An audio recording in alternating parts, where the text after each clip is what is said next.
check.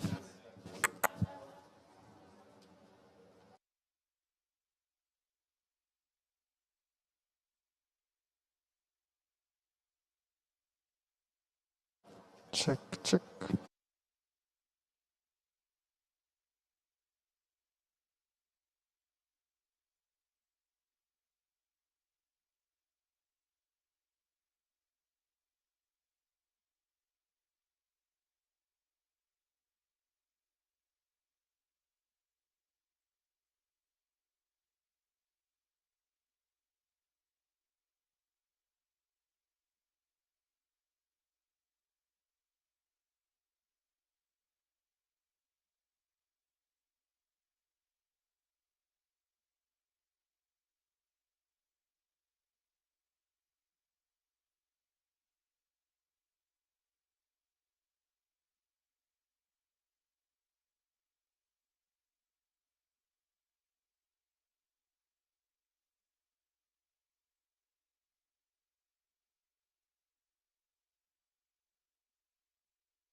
why I want to start.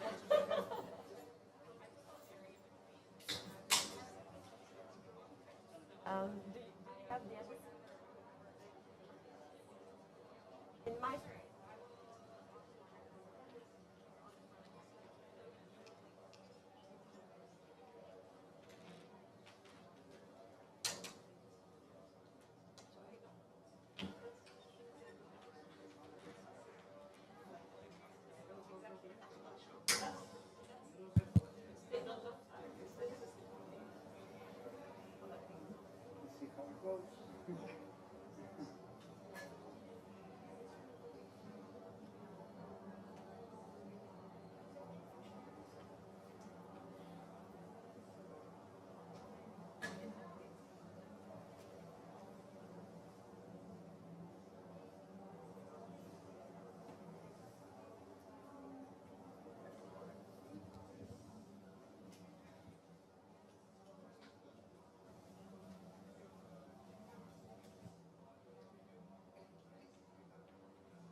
Is it working? Okay. Okay, so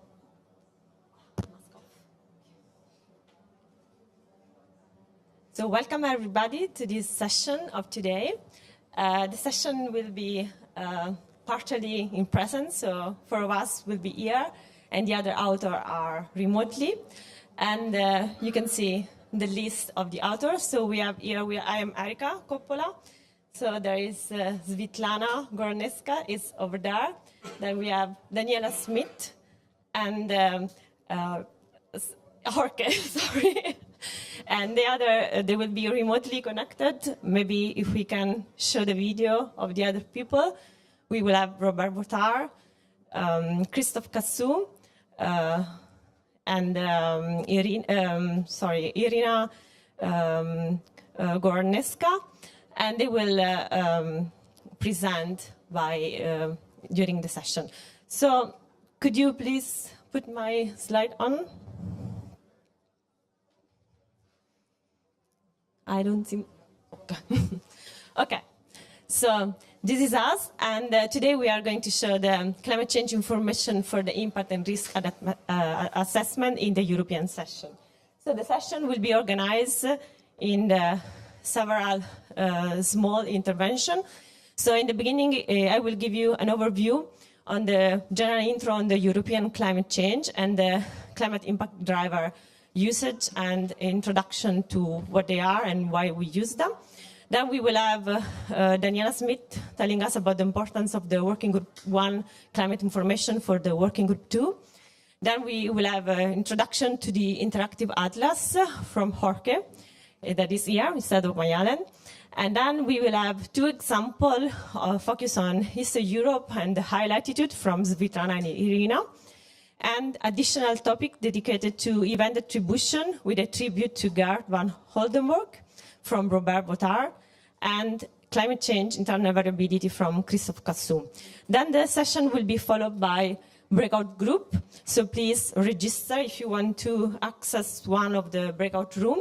The first one, the guidance for CID and assessment will be here live. So we'll be with me, and Daniela will stay with me, and Bart will be remotely. All the other 4 box will be online. Okay? Okay. So first, we want to start with a methodology, as brief methodology introduction. So in this report, as you know, we have put more focus on the regional assessment, and 1/3 of this report is formed by the regional assessment. So the first thing to understand for all of us is how we got there and which was our methodology, our principle.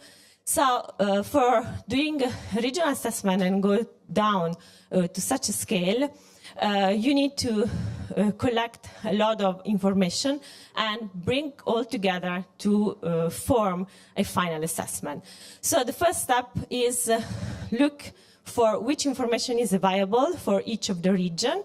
So which information in terms of observation, attribution, and in projection, and what is the process understanding for each of the regions. So do we know what is the process that is driving what we see from both observation and projection? The second step is then try to assess separately each of these line of evidence, so the observation, attribution, and projection, bring them together and ask ourselves, do we have a sound physical explanation of what we say and what we see and what we project for what we see the model project for the past? Then we collect all this information, ground solid information in a traceback matrix that will allow us always to have a proof of why the assessment in that region was done in that way. And then finally, we perform the synthesis assessment in both available in the technical summary and in the SPM. For this assessment, we have been introducing a new concept that maybe you have heard already. And this new concept is the one of the climatic impact driver. What are them? They are climate impact driver, or physical climate system or condition. You can find this in the glossary, that affect an element of society or ecosystem. Depending on the system tolerance, this CID and their change can be detrimental or beneficial, neutral or a mixture of each across interacting system element and region. So this is a concept that is more broad than the most common or common use concept of hazard, right? So the hazard is the first case in which we have the detrimental effect, but we want it to be more broad and assess this quantity that are more neutral. So in this presentation, you will see this climatic impact driver. We have highlighted, we have defined 30 of those, and they are grouped in some broad category that you can see here with the symbol. So you will have heat and cold, wet and dry, coastal, snow and ice. And we perform this assessment by using this methodology in each of the region, including the European region. So in the next slide, I will carry on showing some of this assessment for the 4 European region, starting with the common regional change that we see, and then going into the detail in the 4 sub-region. So starting from the heat and cold, what we were able to assess in this report is that regardless of the future level of warming, temperature will rise in the European area, and the rate will be exceeding the global mean temperature change. And this will be similar to past observation. Everything that we report here will be high confidence or medium confidence. So whatever we are saying here is as a very high confidence due to all the line of evidence that we use. They are pointing us towards the same direction. The other point is the frequency and intensity of the hot extreme, including marine heat wave, have increased and are projected to increase. And they are also going to cross the critical threshold that are relevant for ecosystem and human. And this will happen likely if we cross the 2 degrees of global warming. Then the frequency of the cold spell and frost day will decrease under all the greenhouse gas scenario, and this will be similar to past observation. So again, observation and projection agree in showing us this. And also, as a last between the heat and cold, the observed trend in mean and extreme temperature cannot be explained without accounting the anthropogenic factor. So this last point is about attribution. So we say that there is very high confidence that this is due to the human activity. Moving to the precipitation, what we see the general signal over Europe, observation have already shown that there is a regional pattern consistent with projected increase of precipitation in Northern Europe and a decrease in precipitation in summer in the Mediterranean, extending northward. This is what also the latest projections show, and all the model ensemble agree on that. Extreme precipitation and pluvial flooding are projected to increase, and global warming level of 1.5 degree already in all regions except that in Mediterranean. These are the common features that we see for the world region. Now, if we want to move to the last part of the common feature is about coastal, snow and ice.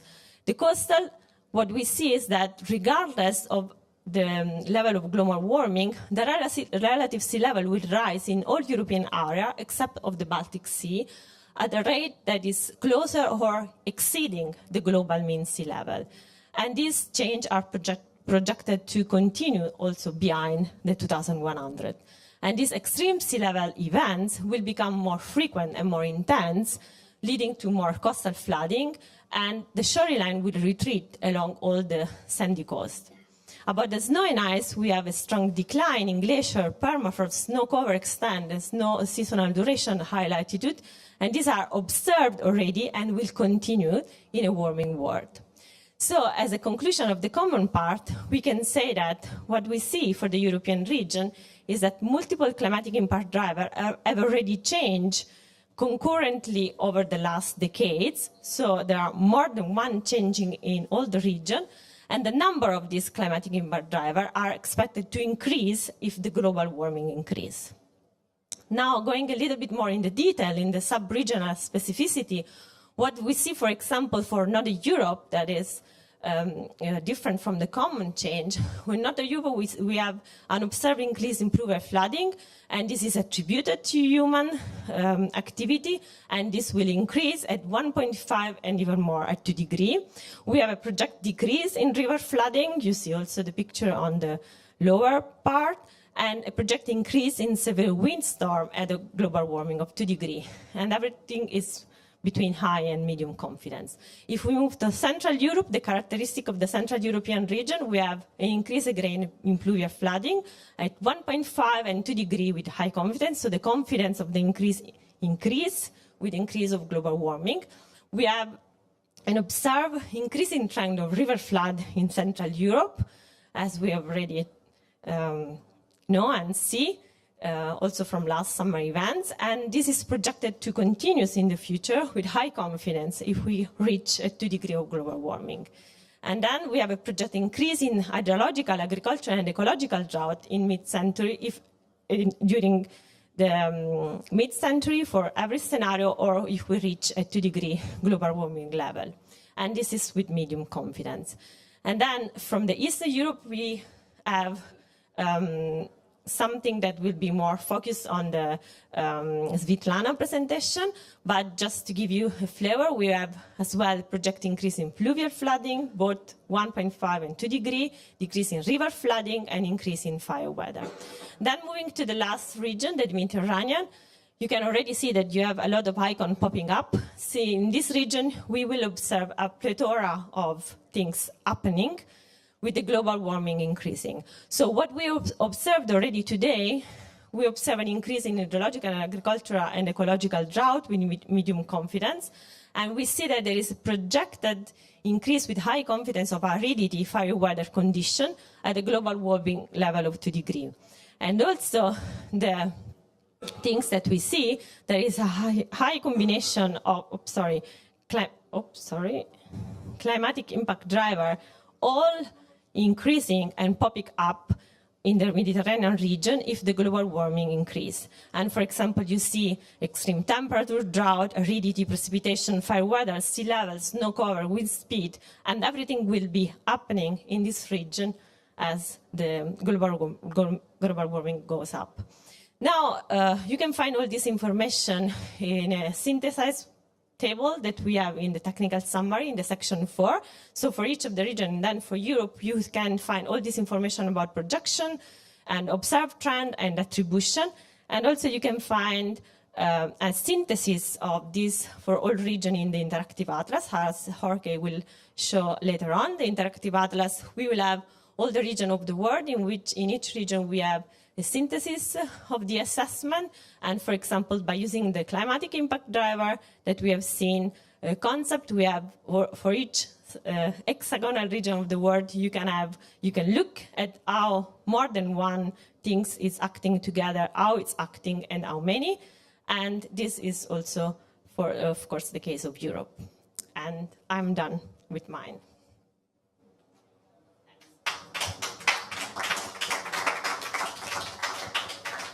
So now the question will not follow the presentation. So for this part, we will have the bug in the room. And for the other presentation, you will have the question and answer in the proper bug. Okay?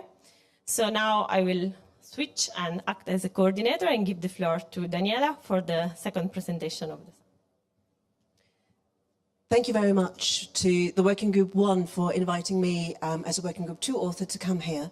And I want to emphasize the importance of this information for the further working groups. We can't make an assessment of impacts and adaptation or mitigation if we don't understand the drivers. The Working Group 2 will assess the impact drivers across human systems and natural systems. We are looking at the oceans, terrestrial ecosystems, water, agriculture, health, cities, and if I find out, and how they respond to the climate impact drivers, which have just been described to you. Many of those systems are already seeing changes. And so what we will be doing with the information provided by Working Group 1 is to combine the understanding of the hazards with the exposure and the vulnerability of people. What came very clearly out of Working Group 1, and you heard that by talking about climate impact drivers, is the interaction between those. We are not just talking about warming anymore. We're talking about warming and drought. And Europe has experienced significant crop failures in 2010, 2016, 2018 because of those combinations. What we've also learned a lot from Working Group 1 is how those cascade. And we will emphasize much more strongly how they cascade through systems. And there's an example here from a recent publication where we are trying to discuss those concepts of, how drought and wind jointly affect wildfires driven by extreme heat in the European regions. These interactions are not just amongst the climate drivers, but then also upscale, of course. And that's where this information, the quantitative information, is so important, because changes in water affect energy availability. You heard about changes in river flow for hydrology. It affects the crop changes. It affects health.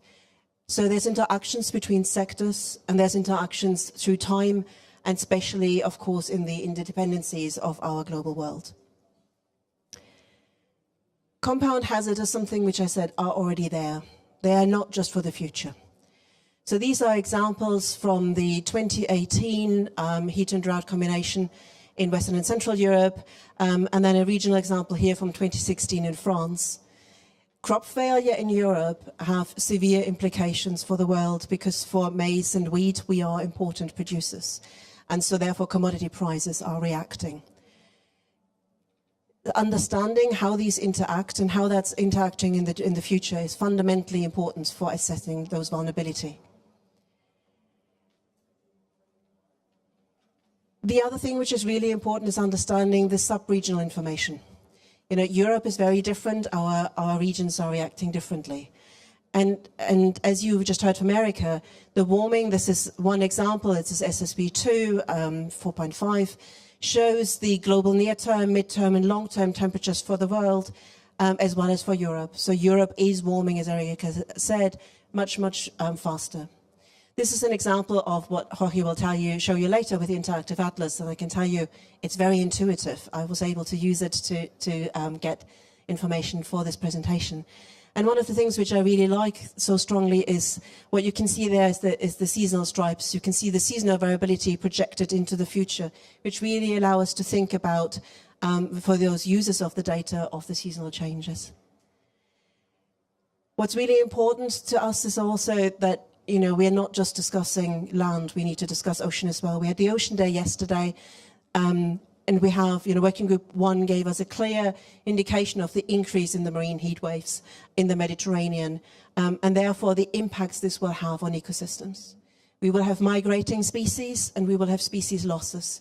And we heard yesterday so much about protection and the need for protection, but this protection is static, because it's in the European context. protection is defined by the presence of a species. The environment will move, the species moves at a different rate, and therefore bringing this information together is fundamentally important.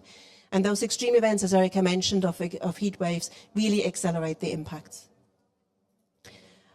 I mean, one day we'll also, I didn't show you the acidification information because it's much harder to read out of the atlas. But of course, those, again, we have interactions of temperature, acidifications, stratification. I also want to emphasize, we heard a lot about the pledges for forests. Forest is something which we intend to grow for hundreds of years. So our climate projections currently still end in 2100. Our forest hopefully will still be there after 2100.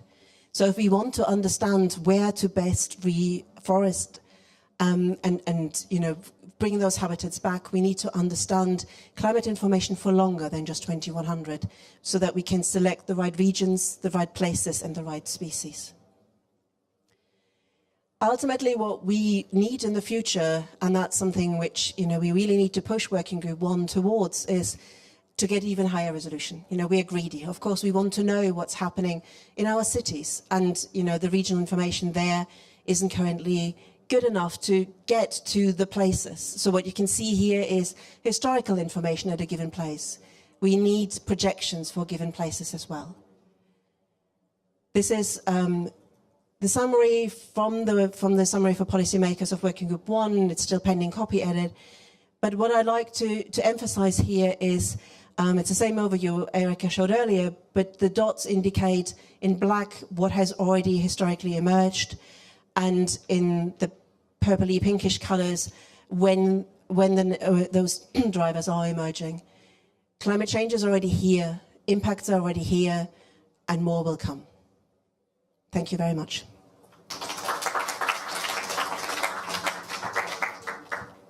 Thanks, Daniela. We can move, so question for Daniela will also be collected here at the end of the session. We can move to the third presentation. It will be, okay. So this will be a demonstration of the interactive atlas for the European case, the one we already mentioned, and we will see which are the potentiality. Please, Jorge. Hello. Well, hello, my name is Jorge. I'm here to explain the functionalities of the Interactive Atlas. The Interactive Atlas is a novel product of this IPCC report, and here you have an instance of the landing page. It is formed of three main components: the regional information, the regional synthesis, and the documentation. Its motivation, for instance, is that some figures that Erika and has shown you can be easily accessed to the Interactive Atlas. For instance, all the figures and regional statements can be found in the regional information and the regional synthesis components of the Interactive Atlas, respectively. It is a novel product of the IPCC report, and it is meant to support the assessment done in the chapters, the technical summary, and the support for policymakers. It can be found in the link that you have at the bottom right of your slide. It has a focus on regional changes, and it builds on the regions defined in the Working Group 1. It consists basically of 46 land regions and 12 open oceans, but it can also can display information based on other regional areas, such as the monsoons, small islands, or major river basins, among others. As I said, it has two main basic components: the regional information and the regional synthesis. The first one basically consists of maps, time series, and other visuals to display different climate variables. And the second one, the regional synthesis, explores confidence statements for different climate impact drivers, which are categorized, as Erika mentioned in the earlier presentation, in different categories. Here you see heat and cold, wet and dry, wind, and the run. I will start explaining a little bit in what consists the first one, the regional information component.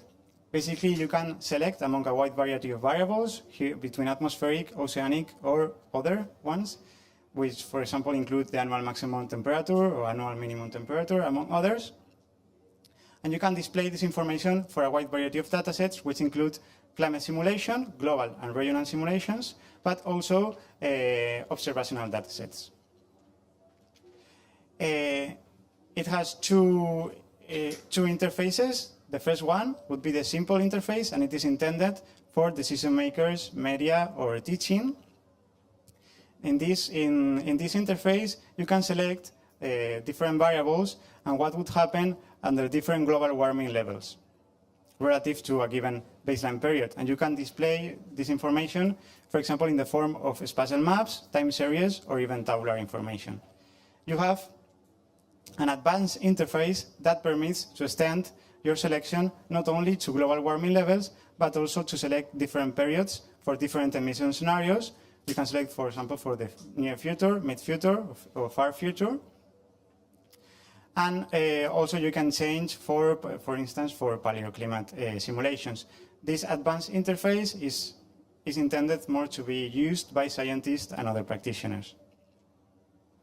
The second component of the interactive atlas is the regional synthesis, and it explores the confidence statements of the climate impact drivers. For example, here at the bottom left of the slide, you can obtain a spatial map of the fire weather climate impact driver, which in the different tones of purple, you have different degrees of confidence.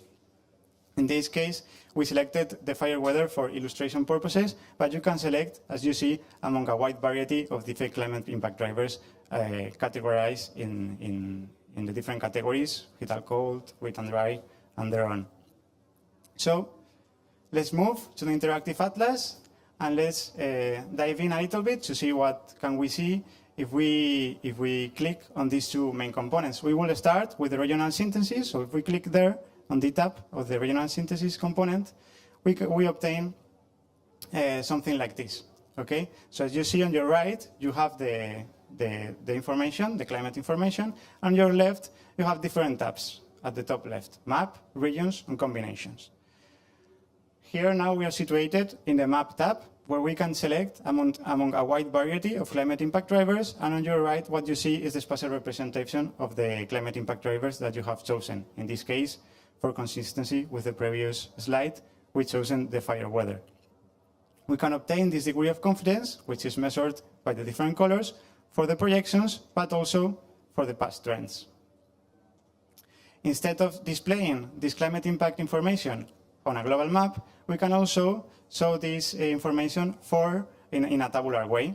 In this case, for a given region of the world, in this case we have North Africa, but we could select any other European region, for example the Mediterranean, we obtain the different climate impact drivers and the confidence statements in this tabular way. In the end, we can display this information by combining different climate impact drivers. In this case, we have only selected the fire weather, and you see these hexagons that you have observed in the other presentations. But we can include more climate impact drivers to obtain a combination of them in a single map. In this case, we have added, for instance, the mean air temperature, but we can go up to 6 different climate impact drivers to obtain a full representation over the whole spatial map. So this is all for the regional synthesis, but now we are going to explore a little bit the other component of the interactive atlas, which is the regional information. So if we click on that tab, we obtain this, that would be the default view. As you hear, we have at the top different tabs, dataset, variable, quantity, scenario, and season, that would permit us to interactively change the information displayed as our desires. Here, in particular, at your left, where you have region set, you can display this information based on the different regions defined in the working group 1. You have the reference regions, but you could also display only the monsoons or other geographical domains. So, in this particular case, if we click on the tab on the dataset tab, we see how we can choose between different global and regional climate simulations, for both the projections above the historical period. But we also have different observational datasets and even paleoclimate simulations. In this case, we are showing the CIMIP6 values.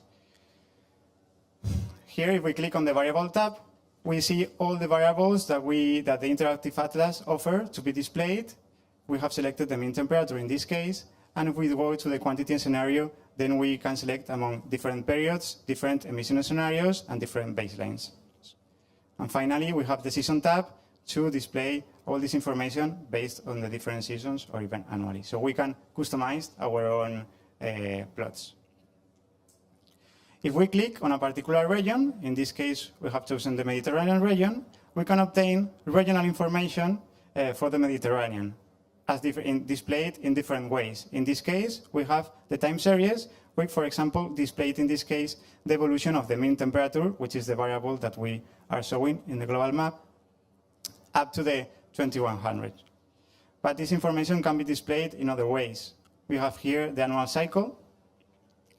We can display the information of this particular region based on different warming levels.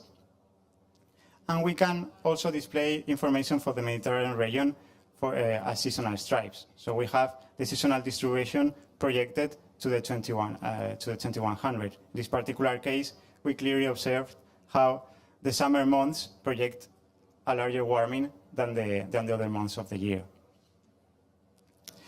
This information can be displayed by only showing the land area instead of showing including the sea, or only the mountain, so it allows for a mask to be applied over these regions. And you can very easily download this time series, this seasonal stripe, for example, by clicking on the Sport PDF. In case you want to download the global map that you see behind, then you can click on that right button, where is the cursor, and you can download this map as a GeoTIFF or as a .CDF file.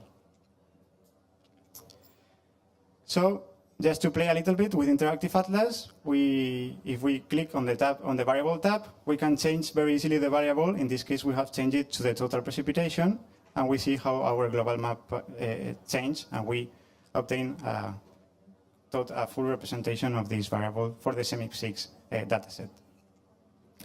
And a very interesting functionality of the Interactive Atlas is that you can compare very easily different climate simulations, different warming levels, or different variables. If we click at your right on the duplicate map, then we obtain this interface. So in this case, we had the two maps represent the same variable and dataset and everything. But if we click here on your right, we can change, and instead of displaying the CIMIP6 values, we can display the values for the Cortex Europe. So you can very easily compare the projections for temperature as described by the CIMIP6 climate simulation and by Cortex. You can not only compare different simulations, but also different warming levels. So if we click here on quantity and select a warming level of 4 degrees, then we clearly observed the differences for the total precipitation as described by the global warming of 2 degrees on your left and of 4 degrees on your right. If we go back to the single map view, we obtain the default view that we were interested in. So just to end with the presentation, there will be a series of sessions, training sessions, to teach how to use the Interactive Atlas framed on the TG data series. So thank you all very much, and any questions, please, I hope to see you in the breakout groups. Thanks, Jorge. So it will be a breakout room dedicated to that. You can join. We move on with the next presentation that will be recorded. My presentation.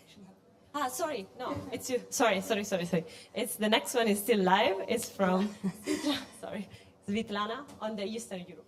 Yeah, okay. So I'm Svetlana Krakowska. Actually, I work for Ukrainian Hydromet Institute, and in IPCC I was leading author of Atlas and Interactive Atlas as well.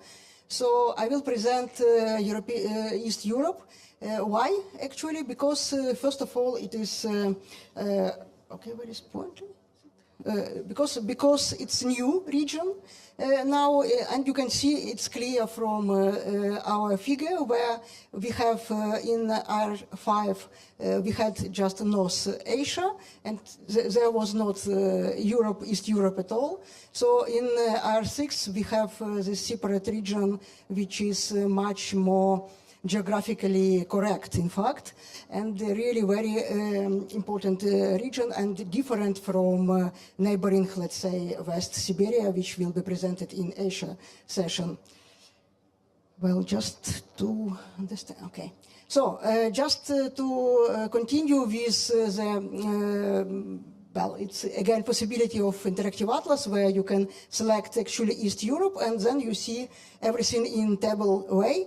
And you see that for already Erika presented actually some of these climatic impact drivers, and some of them they are the same as for whole world, let's say, like mean temperature or extreme heat. It's wherever actually we have high confidence of increase, and it's attributed to human influence. But for some other climatic impact drivers, we have some differences in this region. And I will just show these differences for what is really characteristic for this East Europe region. And for this, for example, I use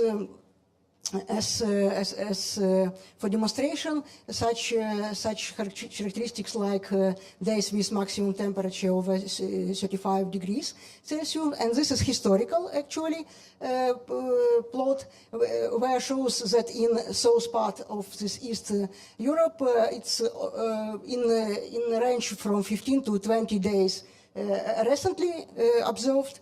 And what will be in this 1.5 and 2 degrees, so it's two panels as Jorge just presented, so it's very clear just to compare both projections. And it's clear that this where actually model have low or high agreement, and for this south part, you see that the difference is almost 5 days actually, and if you go for higher, actually warming levels, it's much higher, and even in the north part where it was not observed at all, this kind of maximum temperature, it will be almost 3 days and over 6 days even in over 60 degrees of latitude. So it's really a big difference, and you can see easily it from our atlas.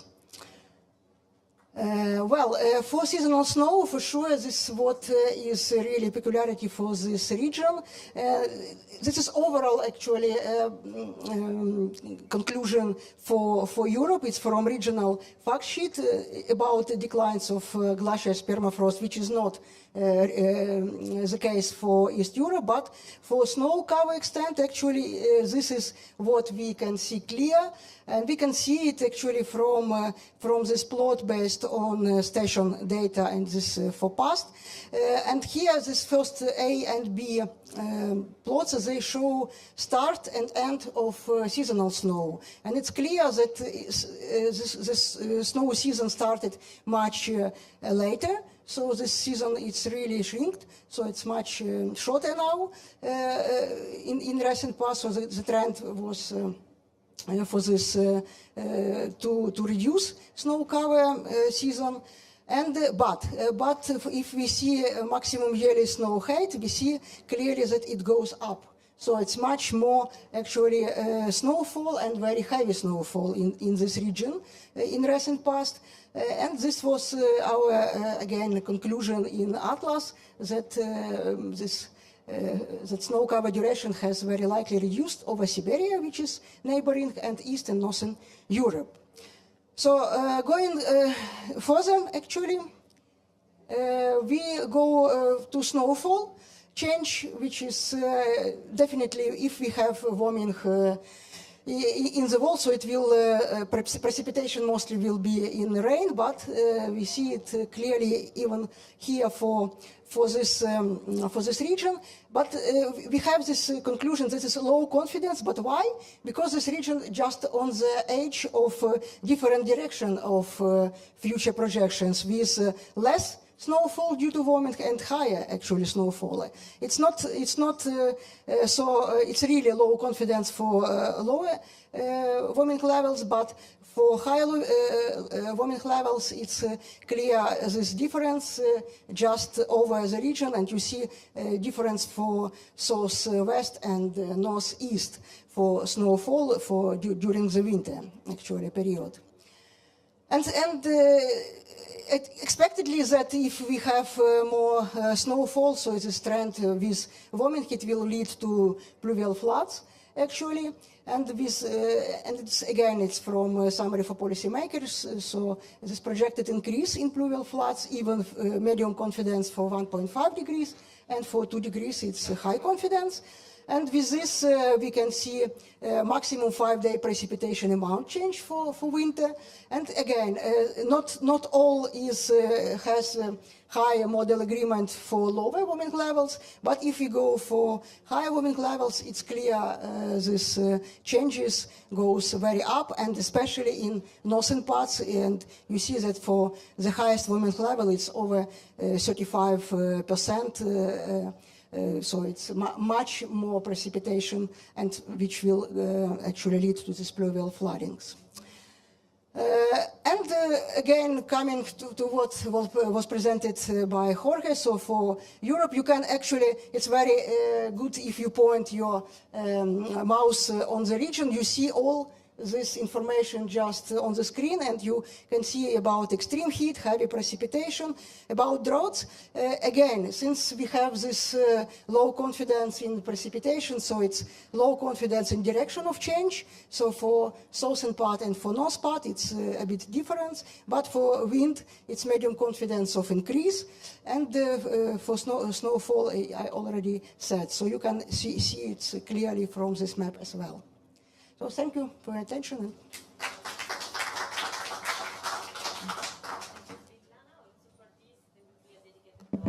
At the end. And now we move on to the next one. That is the first remote presentation from Irina. It will be a live presentation. Welcome, Irina. If you are ready, please start. Hello, thank you very much. I will just share my screen and I'll start my presentation. Can you see it all? I'll go to the mode.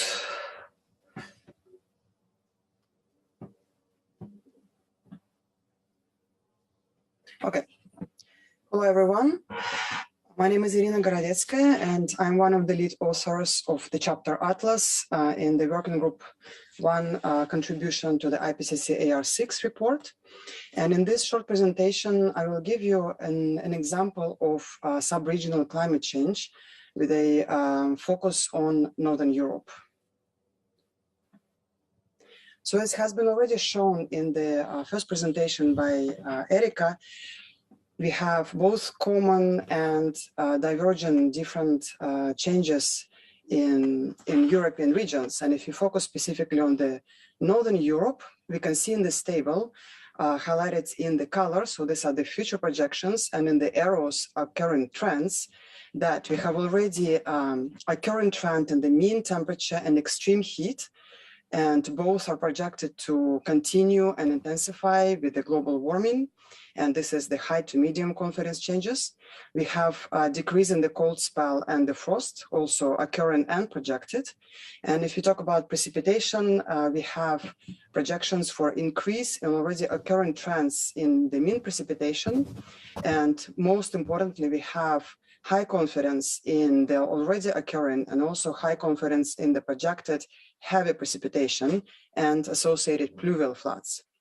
At the same time, there is a projected decrease in the river floods, which is also related to decrease in the snow cover, and there is a projected decrease in aridity, and as well as the mean wind speed. So if we talk about the snow and ice changes, all these components are projected to have a significant decrease. So we have the snow and glacier ice decrease, as well as the permafrost and the lake, river, and sea ice. And the coastal and oceanic changes are also really significant and already occurring, as you can see here. So we have the projected and already occurring increase in the relative sea level, coastal flood, coastal erosion, as well as marine heat waves, ocean and lake acidity. And I would like to focus now in the next several slides specifically on precipitation changes, as the temperature changes have been already highlighted. So here I will really focus on the mean and extreme precipitation, especially in the light of the recent extreme precipitation and the flood events that occurred in Europe this past year. So if you talk about the observed trends already from the observations in Northern Europe, we have a medium confidence that annual mean precipitation in Northern Europe, as well as other parts of Europe, West and Central Europe and Eastern Europe, has increased since the early 20th century. And the map on the right shows the total precipitation, the trend in millimeter per day per decade from the EOBS. So this is a really widely used and reliable data set of precipitation in Europe, composed from the station observations. So for the period from 1961 to 2015, we have significant increase, as you can see here, already observed precipitation. And if you focus on these specific areas, so in Scandinavia, so in the Northern British Isles, so both the magnitude is really high of the increased precipitation, and we see that it's not hedged. So this is really high statistical confidence in these changes. So if you talk about the extreme precipitation events, so the heavy precipitation, which we characterize typically by the statistical value called the annual maxima in one-day precipitation. So here we can see on the map, these are the stations that have shown already a significant increase in the occurring heavy precipitation. So there's the dark blue dots that show the significant increase in heavy precipitation, and the light blue, they show increase, but not statistically significant. And only a few stations show red colors, which is the decrease in heavy precipitation.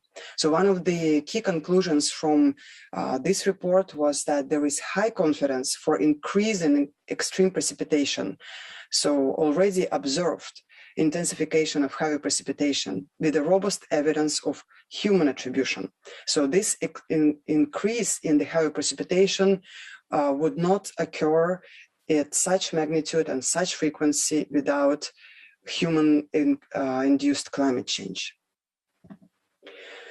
And now switching to the future projections.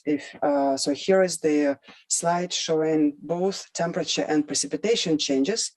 And if you focus first on the yellowish column, which shows the projections for the near-term period from 3 different scenarios.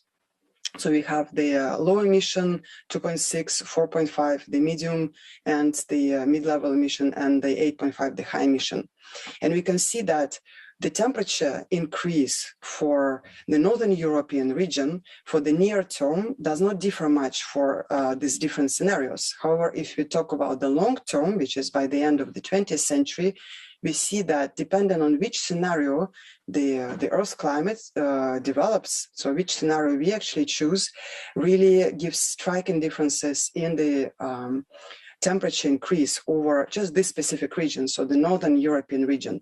So we see that we have more than 4 degrees and can be up to more than 6 degrees increase in the temperatures in the Northern Europe. So this means also enhanced warming locally, regionally, compared to the global warming, compared to the other scenarios. So if we develop along the more lower emission scenarios, the warming actually stays almost at the near term. And speaking about precipitation changes, so this is shown here on the central plot, which shows the scatter plot, so the temperature changes relative to the precipitation. So here is actually the main conclusion is that for winter months, we have a significant increase in precipitation that is associated with increase in temperature. And also there is a strong dependence on the scenario. And we see that for the strongest warming scenario, so the 4-degree warming, we have really a 20% increase in precipitation. So we have 4% of increase in precipitation per degree Celsius. And now about the projections for the extreme precipitation, a quick conclusion from this figure showing the maximum one-day precipitation projected for different global warming levels relative to the present day. So we have really only patchy increase in the heavy precipitation in the future for the 1.5 global warming, and the 2 global warming scenario shows much stronger increase in the area affected by the heavy precipitation increase, and a really different picture for the 3 and 4 degrees Celsius global warming level scenarios. We see that for these 2, we have projected really the entire Europe, and especially Northern Europe, will be affected by the heavy precipitation. And the time series, they show similar pictures. So this is the mean over the Northern European region of the time series of the maximum one-day precipitation. Again, the heavy precipitation events. The key point here is that there is again a drastic difference. So if you look at the low emission scenario, for example, by the 2080, in the RCP 2.1 scenario, actually these are the Cordex models forced by the global climate models. So this is really high resolution models with a good representation of physics. They show that there will be up to 15% increase in the heavy precipitation and a much larger percentage increase in the other 2 scenarios. So up to 20% in the RCP 4.5 and up to 40% in the RCP 8.5.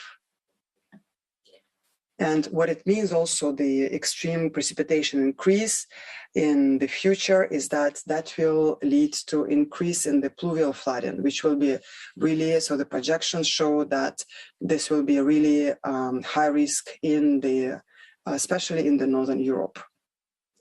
And lastly, so one of the important changes is in the snow and ice.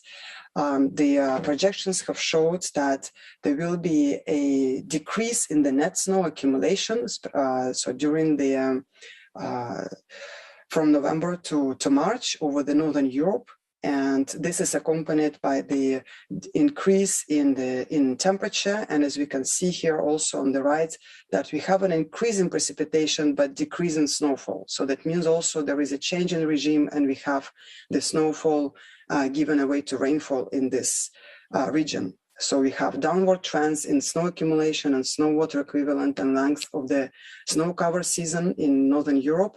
And we also have a projection of disappearance of the periglacial processes, so the permafrost areas by the end of the 21st century, and a significant reduction in the glacier ice volume in the Northern Europe, so in the Scandinavia, as well as in the European Alps.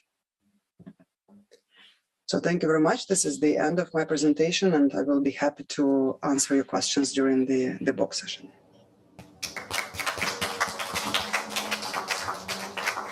Thanks, Irina. Also, whoever is interested in Northern Europe and can join the book with Irina later on. So now we move to the first recorded presentation from Robert Vaudard. And whenever you are ready, please pay. Robert is also with us online, so he will also be happy to answer to your question in the dedicated book later on. This presentation is both a presentation of scientific results, but also a tribute of a dear colleague that passed away last month, and Robert will tell us about him. One of the key findings of the IPCC report is that climate change is already affecting every region across the globe, especially with extreme events. And we know that heat waves, extreme precipitation, and for some regions, droughts are increasing, and this is due to climate change. So the confidence in such changes is higher for extreme heat and a bit lower for heavy precipitation and for agricultural droughts.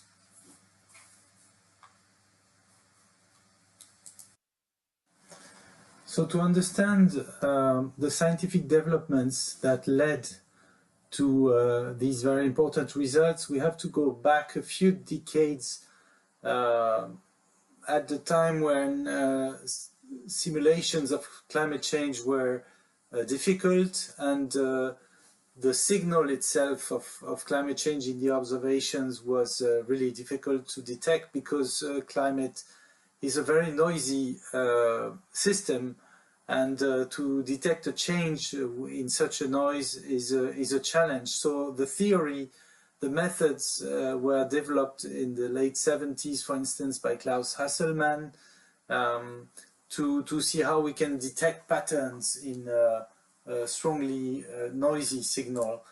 So a few decades later, in the late 90s, the signal of climate change in the observation became a bit more apparent, and the question was more how to attribute what we observe in terms of mean temperature change, and several methods were developed, especially, for instance, by Gabi Hegel and colleagues, also for solving this question. Later, it was not a question of patterns, but events. So the question was raised whether a single event, when it occurs, can we say that it has something to do with climate change? So it needed some framework, and pioneers in this were Miles Allen and Peter Stott, to frame this question and put it in a more statistical, probabilistic way, and actually to apply it to the very strong heat waves that took place in 2003 in Europe.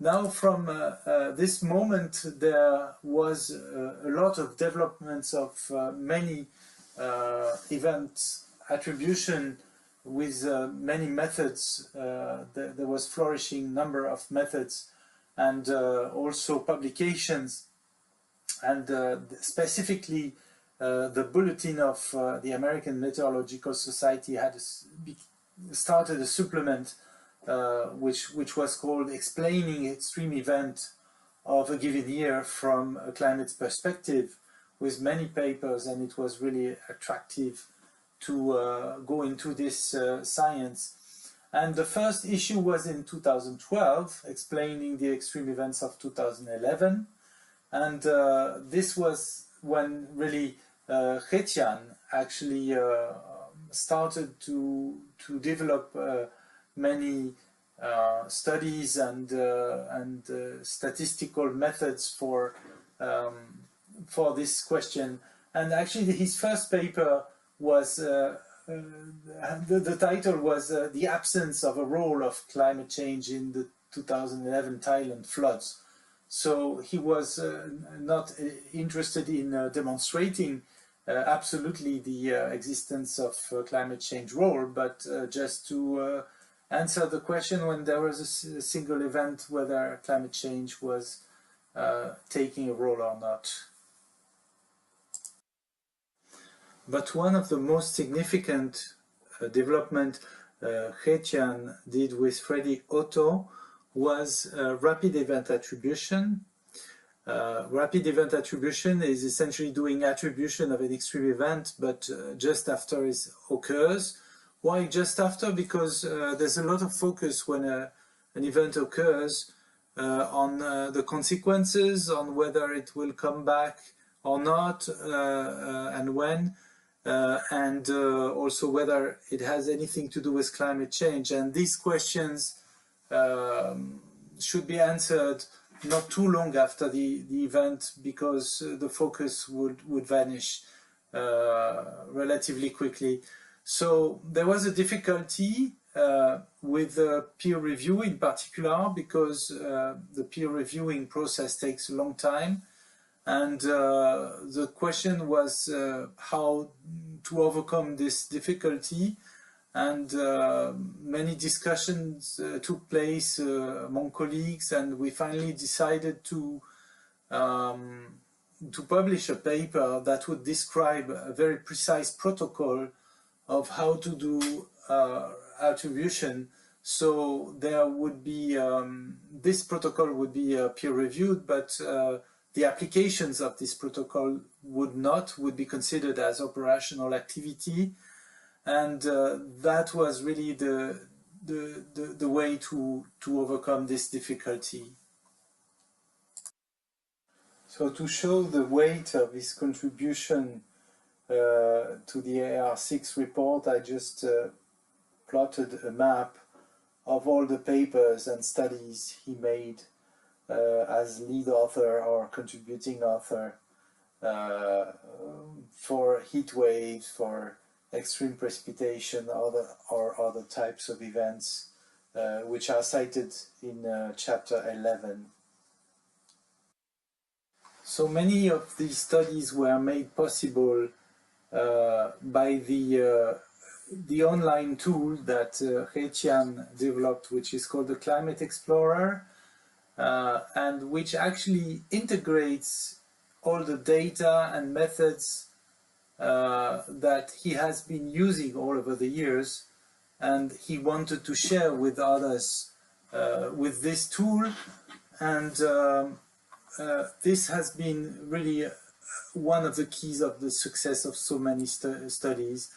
This has been awarded by the EMS because He-Tian got his EMS Technology Achievement Award in 2021 for this Climate Explorer development. And the Climate Explorer was actually the platform used by the IPCC AR5, and it hosts the first IPCC Atlas, which has been used a lot as well. He started the Climate Explorer as a private project. He developed everything himself, at least in the beginning, with a principle and technologies so that it could be accessible even with a low bandwidth of internet. So this platform is very simple, it's easy to use, it's supporting many things. It has now 100,000 or more users per year, and gathers a lot of data. Now it's also embedded in the KNMI digital infrastructure, and it's also an endeavor that took him a lot of time, as shown by several emails that were collected. On a more personal level, and I have also collected those from other colleagues in the last few weeks after he passed away, I think I was absolutely impressed by the deep understanding of data, time series, model data or observation data, and the physics and the statistics that these data bring actually and give. So I was also extremely impressed by his construction of the Climate Explorer, where he could integrate everything he understood, everything he built, he constructed himself. The discussions with him were extremely inspiring. You know, each time we discussed, and I'm sure it's also true for many other of my colleagues, we come out of the discussion with an idea to test, with a paper to try, and this was extremely inspiring. And finally, above all, He-Tian had a sense of the essential, the right thing to do, and not to be diverted into wrong directions. Etienne has been ill for a long time, and we were many thinking that what happened would not happen, but it happened. But anyway, Etienne was not really concerned about his disease. He was really concerned about the climate, and he would continue working. He would have video conferences with us from the hospital, just as if things were normal. Now, I think I will end by just saying goodbye, Etienne. We will never forget you.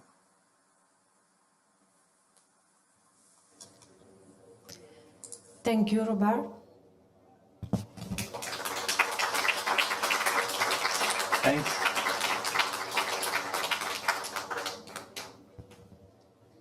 Okay, now the last one of the day is Christophe Cassou with the climate change and internal variability in Europe. Please, Christophe. Thanks very much for attending this IPCC session on regional climate, and more specifically on the assessment of climate changes over Europe. So I'm Christophe Cassou, and I'm lead author of Chapter 3. And in this 10-minute talk, I will specifically address the role of internal variability on observed European climate and future projections. So let us start with some background and context with respect to internal variability. We can say that any observed climate changes since pre-industrial time at any spatial scale are always a combination of long-term changes that are attributable to human activities and natural variations which occur on time scale ranging from days. So this is the weather that we are experiencing on a daily basis, up to decades. And natural variations consist of both natural radiatively forced signals due to volcanic eruptions or solar variations, and also internal fluctuations of the climate systems or internal variability, which occurs spontaneously, or in other words, which occurs in the absence of any radiative forcing. So over the historical period, natural climate variability has temporarily obscured or attenuated long-term human-caused climate change at decadal time scale. Or by contrast, natural variability has intensified the human influence. And the modulation of the warming by natural variability is found, for instance, on the observed changes in global mean surface temperature, shown here on the left. There are decades where a slowdown of warming has been observed, like between 1980s and 2014s, here in blue, and decades with acceleration of warming, like in the 1980s and 1990s. The year-to-year variability on top of human-caused warming is mostly controlled by internal variability. Therefore, there are two sources of variability, human factors and natural variability. And what is interesting is really to assess the respective weight between the long-term human-caused changes and the amplitude of the year-to-year internal variability. And this metric, this ratio, is in fact what best captures our perception of climate change. Let's take an example. If internal variability is 5 times larger than the human influence, we will have hard time to feel the warming, which is masked by the high level of year-to-year variability in that case. But the weight between the human influence and natural contributions differs from global to regional scales and also differ between regions. So how about Europe in this context?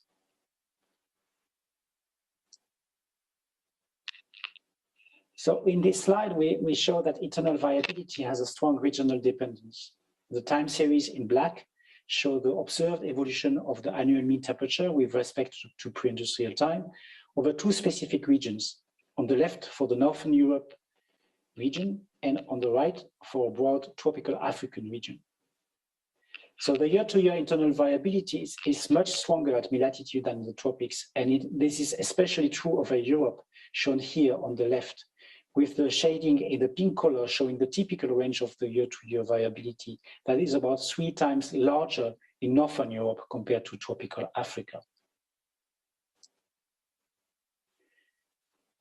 At large scale, I mean at oceanic or continental basin scale, like for Europe, internal variability is usually organized through so-called modes of variability. And these modes are defined as recurrent space-time structures of variability with intrinsic spatial patterns, seasonality, and time scales. At such a scale, the variability of the climate system on top of human-caused climate trends, of course, can be described to a large extent at seasonal to multi-decadal timescales by the occurrence and often the combination of several modes of climate variability, which lead to local impacts and remote responses through teleconnection processes.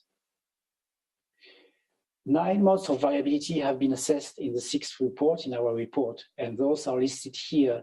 And I have highlighted in blue the 2 modes of variability which have a significant influence over the Northern Europe, over the European climate, namely the North Atlantic Oscillation and the Atlantic Multidecadal Variability mode. A summary table, like the snapshot shown here, is provided in the Atlas chapter and in the technical summary, showing the percentage of interannual variance explained by each mode for each of the 46 AR6 regions, and for temperature and precipitation. I don't have enough time to enter into details, and we can discuss about it in the blog afterwards if you want. So strong internal variability, but concurrently the amplitude of the warming due to the human influence is stronger in all European regions, stronger than at global scale and compared to the tropics, as shown here on this map, which represent the amplitude of the human-caused warming in the year 2020. So for Europe, to summarize, stronger warming together with strong internal variability, but what really matters, as I said, is the ratio, the weight between the 2 terms. So based on this ratio, we can determine the date from which the climate that we have been experiencing can be qualified as unfamiliar with respect to pre-industrial conditions. And familiar here refers to about 2% of chance of occurrence in pre-industrial time. And in fact, it corresponds to a ratio, warming versus internal variability, a ratio which is greater than 2. So in other words, this date corresponds to the moment from which the human-caused warming emerged from the noise of internal variability and can be felt, so to say. So this map on this slide shows the beginning of the unfamiliar climate for each of the 46 regions defined in the 6th report. And the time of emergence, this map shows that the time of emergence is pretty early in the tropical band, before the 1980s, in purple in this graph, because internal variability is weak compared to human-caused trends.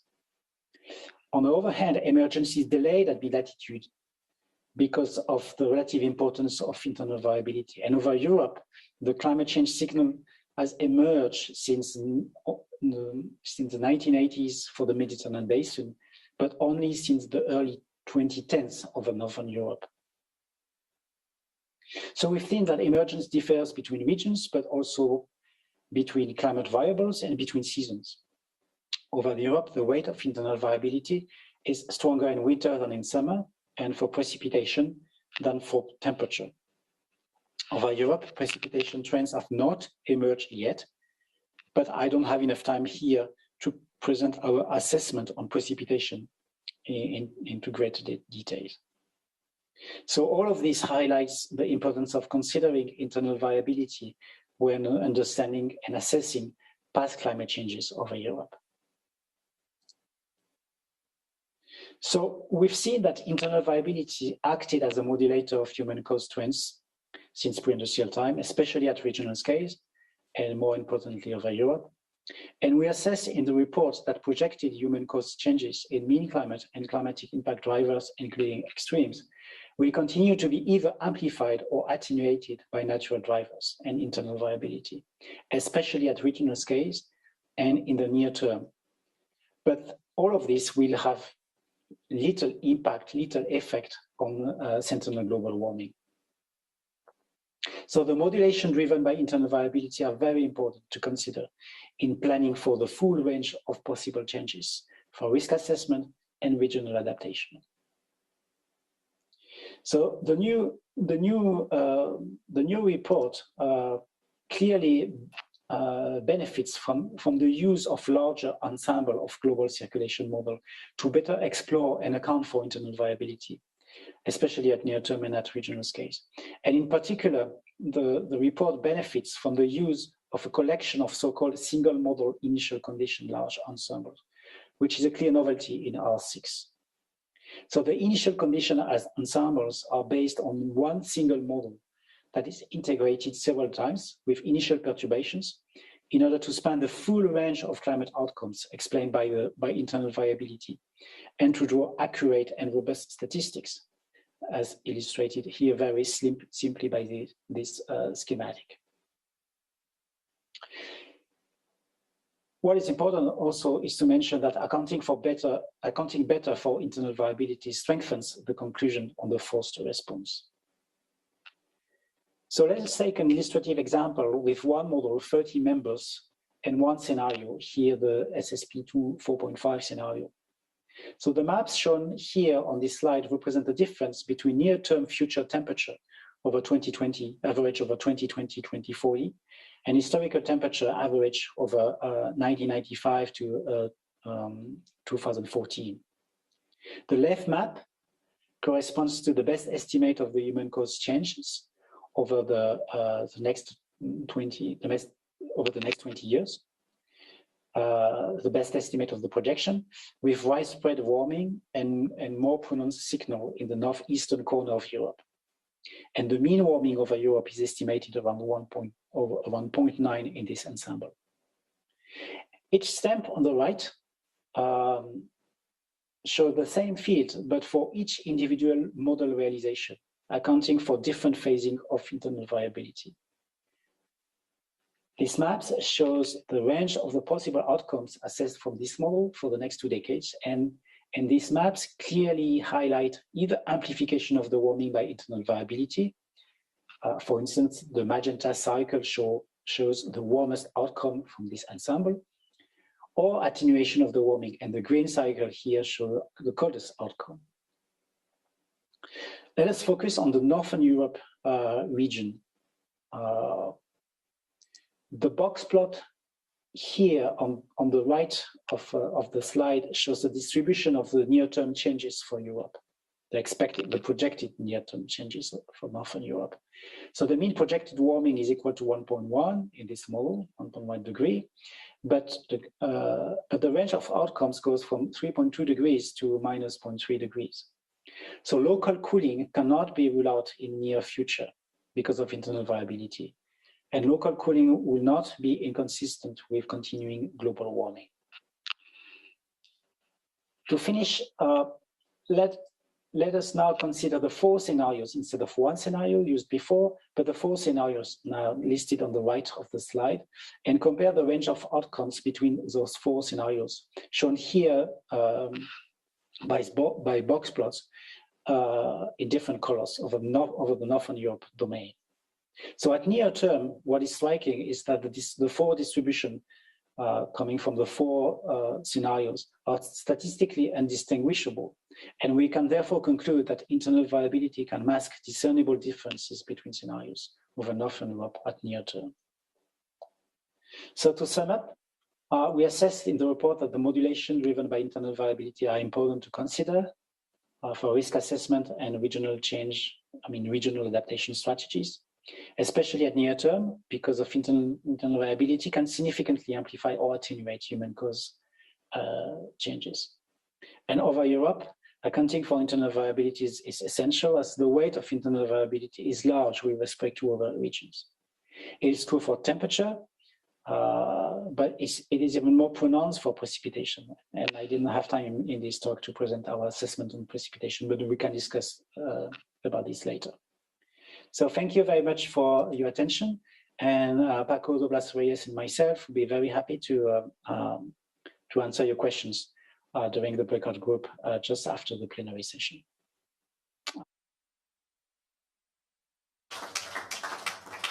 Okay, so now the main session ended here. Each of you that is interested in a different bug can join the bug online, except the bug number 1 that will be hosted in this room, live and remotely. So if you're interested in any other bug, you have to probably move out of the room, and the other author will wait for you in the bug. Please join me to thank all the speakers of the day, and thanks for being here with us. I hope that the presentation were clear enough, and you can go back with something new in your pocket. Many thanks.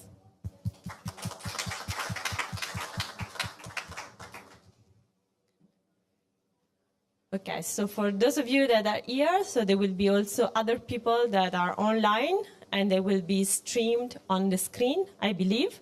And we are ready, me, Daniela, and Bart, that is online, to answer any of your questions.